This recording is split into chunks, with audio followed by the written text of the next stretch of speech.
முட்டையில கூட லாலிபாப் சாப்பிட்டுருக்கீங்க, ஆனா கொட்டையில லாலிபாப் சாப்பிட்டுருக்கீங்களா? அது ஆட்டு கொட்டையில சாப்பிட்டுருக்கீங்களா? இன்னைக்கு ஆட்டு கொட்டை லாலிபாப் தான் இன்னைக்கு செய்ய போறோம். முகமது இத குடுத்துற சொன்னாரு, கடையில வச்சுட்டு வந்தியா? குஞ்சு இதை எடுத்துட்டு இங்க தான் கொடுக்க சொன்னாரு. ஆட்டு குஞ்சு அவியல அடுத்த டிஷ் போட்டுற வேண்டியது. கொட்டையை அறுத்து எடுத்துப்போம்.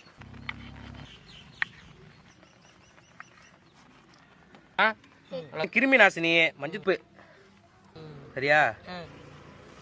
அப்படியே போட்டு மிளகுத்தூளை சேர்த்துப்போம். அரைக்கொட்டையை போயிட்டு அரைச்சிட்டு வந்துடலாம். இருக்குங்க தலைவர். தனியா மசாலா எல்லாம் ரெடி பண்ண தேவையில்லைங்க, மிக்ஸ் பண்ணிக்க வேண்டியதான். அதே நல்லா அவ்வளவுதான். வச்சிட வேண்டிய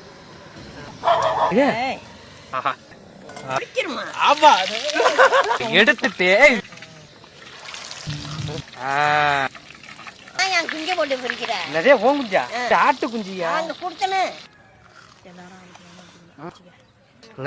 பிடிச்சிருந்தா லைக் பண்ணுங்க, பிடிங்கினா டிஸ்லைக் பண்ணுங்க. தெரிஞ்சவங்க